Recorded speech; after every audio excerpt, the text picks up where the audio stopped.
Students, welcome back to my YouTube channel government job insiders. और आज हम एक और वैकेंसी के साथ आपके सामने हाजिर हुए हैं। और ये वैकेंसी है नाबार्ड की, national bank for agriculture and rural development. जो लोग अपना करियर इस फील्ड में बनाना चाहते हैं तो ये उनका पूरा नोटिफिकेशन है। जानेंगे किस तरीके से एग्जाम होगा, क्या एलिजिबिलिटी है, क्या एजुकेशनल क्वालिफिकेशन है और क्या क्या इनका क्राइटेरिया है।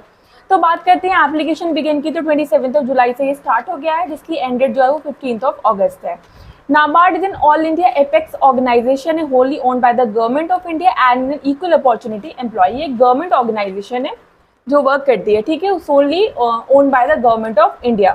Before applying, candidate should read all the notification। उन्होंने खुद बोला है कि अगर आप इस फॉर्म को फिल करना चाहते हैं तो आपको इसको पहले अच्छे से पढ़ लेना है, ठीक है। सबसे पहले इन case of any problem in form में, पेमेंट फी में, इंटीमेशन चार्जेस में, आप इस मेल आईडी पे मेल कर सकते हैं, ठीक है। Do not forget to mention the NABARD officer grade A RDBS Rajbhasha DR to the subject in the email. अगर आपको कोई इशू आता है तो आप इस मेल को यूज कर सकते हैं ईमेल ड्राफ्ट करने के लिए, ठीक है। और उनको यहाँ पे आपको उनको मेल में रखना है।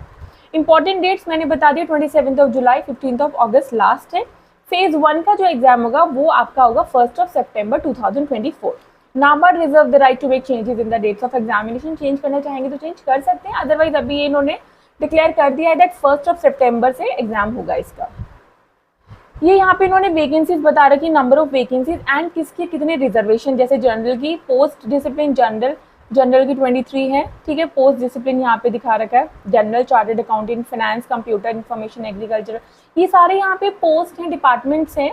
और यहाँ पे आपकी जो पोस्ट दे रखी है जनरल की, OBC, ST, EWS और कितनी सारी यहाँ पे टोटल जो है वो पोस्ट दे रखी है। तो और यहाँ पे एक असिस्टेंट मैनेजर भी है, RDBS AM राजभाषा, ठीक है। तो टोटल पोस्ट इन्होंने यहाँ पे मेंशन किया हुआ है। उसके बाद इन्होंने कहा है कि the reservation will be provided, जो रिजर्वेशन दिया जाता है SC, ST, OBC, EWS, economic weaker sections वगैरह को, वो भी इन्होंने यहाँ पे मेंशन किया है। अब grade A reservation for PWD, जैसे ब्लाइंड है, कुछ किसी का 1 आर्म नहीं है, किसी के 1 लेग नहीं है, तो वहाँ पे इन्होंने यहाँ पे इनको इस चीज़ को मेंशन कर रखा है। तो उसकी भी कितनी वैकेंसीज हैं। Visually challenge, hard of hearing, locomotor disability, guideline for the person with benchmark disability. ये बेंचमार्क डिसेबिलिटी का पूरा इन्होंने दे रखा है। तो जिन लोगों को ये इशू है वो इस नोटिफिकेशन को पढ़ सकते हैं, क्योंकि अगर इसे पढ़ने बैठूंगी तो नोटिफिकेशन जो है बहुत बोरिंग हो जाएगा और वीडियो जो है बहुत लंबी हो जाएगी, तो मेरे लिए इतना पॉसिबल नहीं है। मैं बस आपको मेन पॉइंट्स हैं जो इंपॉर्टेंट है वही आपको डिस्क्लोज कर सकती हूँ। उसके बाद इन्होंने कहा है, उसके बाद पढ़ लेते हैं पूरा रिजर्वेशन के बारे में। एलिजिबिलिटी क्राइटेरिया, हाँ, हमारे लिए इंपॉर्टेंट है। एजुकेशनल क्वालिफिकेशन एज ऑन 1 जुलाई 2024, candidate can apply for assistant manager RDBS Rajbhasha as among the following options. Table 1, only one options. It is clarified candidate applying for assistant manager general cannot apply for another discipline। एक बार में आप एक ही post के लिए apply कर सकते हैं, इन्होंने ये बोला है। Candidate can apply one post, discipline of his और हर चॉइस, ठीक है। आपकी जो चॉइस है आप उसके लिए ही अप्लाई कर सकते हैं। बैचलर डिग्री होनी चाहिए in the particular discipline, means that the candidate must have studied the discipline that discipline main subject in respect of the degree course। It must be mentioned degree certified issued by the university। आपने एक regular course किया हो, degree की हो आपने, ठीक है। Assistant manager grade A, rural development, banking. Academic qualification, bachelors degree होनी चाहिए from any recognised university. Minimum 60% marks आपके होने चाहिए, और SC, ST, PWD के लिए 50%, और या फिर पोस्ट ग्रेजुएट की डिग्री होनी चाहिए, MBA, PGDM with minimum 55% marks, ठीक है। और 50% फॉर SC, ST के लिए। आपके पास ये जो जनरल है, चार्टर्ड अकाउंट है, जैसे फाइनेंस में आपके पास BBA होना चाहिए, या फिर 2 years का फुल टाइम PG डिप्लोमा होना चाहिए इन फाइनेंस मैनेजमेंट, या फिर bachelors in finance investment analysis, ठीक है। ये कंप्यूटर के लिए आपके पास कंप्यूटर्स की बैचलर्स डिग्री होनी चाहिए और post graduate degree in computer science. Agriculture के लिए बैचलर्स डिग्री इन एग्रीकल्चरल होना चाहिए, या फिर 2 years full time post graduate agriculture का डिप्लोमा होना चाहिए। एनिमल हस्बेंड्री है, जिस भी पोस्ट के लिए अप्लाई कर रहे हैं आपके पास उसकी या तो बैचलर डिग्री होनी चाहिए या पोस्ट ग्रेजुएट का डिप्लोमा वगैरह होना चाहिए। तो आप यहाँ पे देख सकते हो, प्लांटेशन, हॉर्टिकल्चर, जियो इन्फॉर्मेटिक्स है, development management, statistics, civil engineering, electrical, environmental engineering, assistant, Rajbhasha, Hindi. उसके बाद ये पढ़ लेते हैं सम यूनिवर्सिटी, यहाँ पे ग्रेड मतलब इक्विवेलेंट CGPA और CPI सिमिलर पॉइंट्स हैं। यहाँ पे किसी को ग्रेड्स दिए जाते हैं, तो उन्होंने यहाँ पे ये मेंशन कर दिया है कि इस तरीके से आप इसके मार्क्स को फिल कर सकते हैं, ठीक है। एग्रीगेट ग्रेड द पॉइंट और percentage of marks were awarded would mean aggregate over the entire duration of the course. आप इस तरीके से इसको फिल कर सकते हैं कन्वर्ट करके। उसके बाद इंडिकेटिव रोल्स एंड रिस्पॉन्सिबिलिटी, ठीक है, क्या आपकी रिस्पॉन्सिबिलिटी रहेगी। कंप्यूटर सिक्योरिटी एनालिटिक्स है, फाइनेंस में आपको मैनेजमेंट, रिस्क मैनेजमेंट, हस्बेंड्री में, जो इन्फॉर्मेटिक्स में, आप जिस भी फील्ड से भरेंगे आपकी क्या पोस्ट रहेगी, वहाँ पे आपका क्या वर्क रहेगा, किस तरीके की वर्क रहेगी, वो आपको यहाँ पे इन्होंने डिफाइन किया हुआ है। स्टैटिक्स में एडवाइजरी सर्विस है, डिस्ट्रिक्ट नेशनल लेवल, वो सारी चीज़ें इन्होंने मेंशन की है। उसके बाद एज इन्होंने की है मिनिमम 21, मैक्सिमम 30 ईयर्स ऑफ 1 जुलाई 2024, ठीक है। इसके बाद बिल्कुल भी एज को नहीं, इसके बाद इससे भी एक 1 डे भी अगर बड़ा होगा तो उसको नहीं लिया जाएगा। तो एज मिनिमम 21, मैक्सिमम 30 ईयर्स है। रिलैक्सेशन दिया गया है, ये जो है आपके ओबीसी हैं, ईडब्ल्यूएस, SC ST, इनको जो है रिलैक्सेशन दिया गया है। बात कर लेते हैं सिलेक्शन प्रोसेस किस तरीके का होगा। यहाँ पे इन्होंने दिया हुआ है primary selection for grade A, test of reasoning होगी 20 marks 20 question, English language 30, computer knowledge 20, quantitative aptitude 20, decision making 20, number of question, जितने नंबर ऑफ क्वेश्चन है उतने ही टोटल नंबर ऑफ मार्क्स हैं। Eco and social economic issues हैं, development, agriculture and rural development with the emphasis on rural. Total question 200 है and total marks भी 200 है। English और हिंदी बाइलिंगुअल रहेगी and English except test of English language, ठीक है। 120 minutes आपको यहाँ पे मिलेंगे। क्वालिफाइंग सेक्शन है test of reasoning, English language, computer knowledge, quantitative aptitude, decision making. Merit selection, general awareness, यहाँ से जो है ये जो ऊपर के जो 4 हैं, test of reasoning, English language, computer knowledge, quantitative aptitude and decision making, 1 से लेके 5 तक ये तो जो है आपके क्वालिफाइंग है, ठीक है।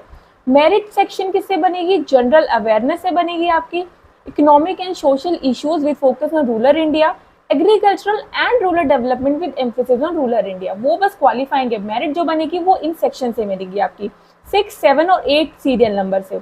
Shortlisting of the candidate for the main exam will be based on the marks scored in the scored in the merit section only, ठीक है। वो बस आपको क्वालिफाई करना है, लेकिन जहाँ पे जो मेरिट बनेगी वो इन चीज़ों से मिलेगी, ठीक है। तो जो लोग इसमें अच्छे मेरिट बना पाएंगे वो ही सेकंड जो फेज़ है उसके लिए एंटर कर पाएंगे। उसके बाद प्री होने के बाद जिनका प्री में सिलेक्शन होगा वो यहाँ पे मेंस देंगे। मेंस में पेपर 1 जनरल इंग्लिश होगा, ये मेंस है। Mains for the post of journalist के लिए अलग है, स्पेशलिस्ट के लिए अलग है, आप देख सकते हो, राजभाषा के लिए अलग है यहाँ पे, ठीक है। उसके बाद साइकोमेट्रिक टेस्ट मैंडेटरी है, MCQ बेस्ड 90 मिनट्स। उसके बाद आपका इंटरव्यू होगा। ग्रेड ए, RDBS और राजभाषा 50 मार्क्स का आपका यहाँ पे इंटरव्यू होगा, ठीक है। यहाँ पे इन्होंने अलग अलग दे रखा है, राजभाषा के लिए अलग है यहाँ पे प्री मेंस, स्पेशलिस्ट के लिए यहाँ पे अलग है मेंस, उसके बाद जर्नलिस्ट के लिए यहाँ पे अलग है मेंस, ठीक है। ये मेंस तक जब आप क्लियर करेंगे तब आपको इंटरव्यू के लिए बुलाया जाएगा। The ratio of qualifying for the main examination and interview would be the 1:25, ठीक है, and 1:3 respectively. For every wrong answer के लिए आपकी 1/4 नेगेटिव मार्किंग होगी, ठीक है। Assigned rate question will be deducted in phase 1 and phase 2 both. Cut off phase 1 and phase 2 may be applied in 2 stages, 1 on scores and individual test, second on total score, ठीक है। दो phases में इसकी cut offs निकाली जाएगी, एक single और एक दोनों को मिलाकर। Only such candidate who score the minimum cut off marks और above in the main examination will be shortlist for the interview provided they appear in the main psychometric test, ठीक है। तो such candidate who score the minimum cut off marks, ठीक है, अगर आप cut off से minimum cut off marks score कर पाते हैं और उससे ज़्यादा and above in the main examination में, तो ही आपको इंटरव्यू के लिए कॉल किया जाएगा और उसके बाद आपका साइकोमेट्रिक एनालिसिस टेस्ट होगा। The final selection and ranking of the applicant for the post of assistant manager grade A, RDBS and Rajbhasha will be based on their performance in the phase 2 main examination and interview taken together. In case of candidate securing the same marks their ranking will be decided, ठीक है। तो ranking decide करेंगे, अगर 2 लोगों के एक जैसे हैं तो किस तरीके से रैंकिंग डिसाइड करेंगे। उसके बाद यहाँ पे इन्होंने सिलेबस भी पूरा मेंशन किया हुआ है। Grade A, RDBS all discipline from first to table A, table 1 and grade A Rajbhasha, यहाँ पे पूरा इन्होंने सिलेबस मेंशन किया हुआ है। तो आप जिस भी पोस्ट से भर रहे हैं आप यहाँ से उसका पूरा चेक कर सकते हैं, ठीक है। The pre recruitment training PRT for SC ST OBC PWD, और यहाँ पे बताया कि the candidates belonging to SC ST OBC PWD who desire to avail of pre examination training should invariably fill the details in the relevant column while filling on online application। ठीक है, उसके बाद examination centres उन्होंने दे रखे हैं। Online examination होगा। Phase 1 will be held Andaman Nicobar, Andhra, Arunachal, Bihar, मतलब सभी जगह होगा, जितने भी स्टेट्स हैं, जितनी भी जगह हैं, सभी जगह ये एग्जामिनेशन होगा। ठीक है, फेज 2 का एग्जामिनेशन सेंटर भी इन्होंने दे रखा है। तो ये बैंगलोर, भोपाल, चंडीगढ़, चेन्नई, गुवाहाटी, दिल्ली, पटना, पुणे, रायपुर, रांची, ये सारे जो है फेज 2 के एग्जामिनेशन सेंटर जब आप फेज 1 क्लियर कर लोगे तब। इंटरव्यू में भी हेल्ड एट फ्यू सिटीज में ही होगा, जहाँ पे आपको कॉल लेटर आपको ईमेल के थ्रू बता दिया जाएगा। Application fees for SC ST PWD के लिए निल है। इंटीमेशन चार्जेस है 150 rupees. For all other state 700 है। इंटीमेशन चार्जेस 150, तो टोटल 850 रुपीज़ है। स्टाफ को फीस पे नहीं करनी है। ठीक है, उसके बाद ये उन्होंने पे स्केल बता रखा है कि कैंडिडेट स्टार्टिंग बेसिक जो पे स्टार्ट होगी वो 44,500 per month in the scale of rupees 44,000 से 2,500। उसके बाद ये उन्होंने पूरा स्केल बता रखा है कि किस स्केल से उनकी जो है वो सैलरी स्टार्ट होगी। उनको जो है DA दिया जाएगा, जनरल लोकल कंपल्सरी अलाउंस है, हाउस रेंट अलाउंस है, ग्रेड अलाउंस है, वो सारी चीज़ें इनको दी जाएंगी। इनिशियल मंथली ग्रॉस इमोल्यूमेंट्स भी इनको दिए जाएंगे। ठीक है, उसके बाद परक्यू साइड से bank accommodation subject to availability, reimbursement of expenses वगैरह भी कर सकते हो, जो बैंक की पूरी पॉलिसीज होती हैं। अब सबसे इम्पोर्टेंट कैसे अप्लाई करना है, तो ये इनकी ऑफिशियल वेबसाइट है nabard.org। आपको यहाँ पे जाना है। ठीक है, एप्लीकेशन अपना ऑनलाइन फॉर्म यहाँ से फिल करना है। Detail guidelines, procedure, application registration करना है, payment of application fee, photo and signatures to be uploaded. यहाँ पे फोटोज और सिग्नेचर्स अपलोड करने हैं। Candidate can apply online from 27 to 15 of August 2024। No other mode of application will be accepted. उसके बाद आपको यहाँ पे दे रखा है कि आपको कैसे अपना फोटो अपलोड करना है। फोटोग्राफ की जो ब्लैक इंक से आपको साइन करना है, इसको स्कैन करना है, लेफ्ट थंब का इम्प्रेशन लगाना है एंड फोटोग्राफ लगाना है 4.5 to 3.5 सेंटीमीटर। सिग्नेचर्स करना है ब्लैक इंक से। लेफ्ट थंब का इम्प्रेशन लगाना है व्हाइट पेपर विद ब्लैक और ब्लू इंक से। हैंड रिटन डिक्लेरेशन है, वो आपको यहाँ पे फिल करना है। ठीक है, handwritten declaration on a white paper with a black ink. ठीक है, ये यहाँ पे हैंड रिटन डिक्लेरेशन भी दे रखा है। Ensuring that all the scan documents adhere to the required specification as a given details. Keep necessary details document ready for the online payment. ठीक है, सारे डॉक्यूमेंट्स आपको रेडी रखने हैं। रजिस्ट्रेशन करना है बोथ इंश्योर करना है कि सिग्नेचर्स और आपका जो सिग्नेचर्स हैं आपकी फोटोग्राफ में सारी जो है वो स्कैंड हो, तो उनको पहले स्कैन कर लेना अपने डॉक्यूमेंट्स को, तभी जाके अपलोड करना है। ठीक है, प्रॉपर ईमेल आईडी होनी चाहिए। अप्लाई ऑनलाइन करना है, आपको नाबार्ड की वेबसाइट पे जाना है, कैरियर पर क्लिक करना है, क्लिक है फॉर न्यू रजिस्ट्रेशन करना है। वहाँ पे आपको नाम, contact details, email ID provide करानी होगी। उसके बाद आपका रजिस्ट्रेशन हो जाएगा तो आपके मेल पे और आपको एक SMS आएगा। ठीक है, उसके बाद आपको save candidates is unable to complete the application form, वो आपको सेव कर लेना है। अगर आप एक बार में नहीं कर सकते हो, सेव कर लेना, फिर कभी भी आप लॉगिन ID ओपन करोगे तो आप वहीं से फॉर्म को फिल कर सकते हो। कैंडिडेट्स को पूरा अच्छे से फॉर्म फिल करना है, पूरा केयरफुली उसको पढ़ लेना है एक एक डॉक्यूमेंट्स को, और उसके बाद सबसे लास्ट में आपको फीस पेमेंट करनी है। फीस पेमेंट करने के बाद आपका एप्लीकेशन फॉर्म फिल हो जाएगा। उसका जो है प्रिंट आउट निकाल के आप फर्दर इन्वेस्टिगेशंस के लिए अपने पास रख सकते हैं। तो ये है पूरा नाबार्ड का, हमने बात कर ली कि कैसे फॉर्म को फिल करना है, क्या क्या डॉक्यूमेंट्स लगेंगे और क्या एग्जामिनेशन पैटर्न रहेगा, क्या एज की एलिजिबिलिटी है और क्या एजुकेशनल क्वालिफिकेशंस है, किसकी कितनी पोस्ट हैं।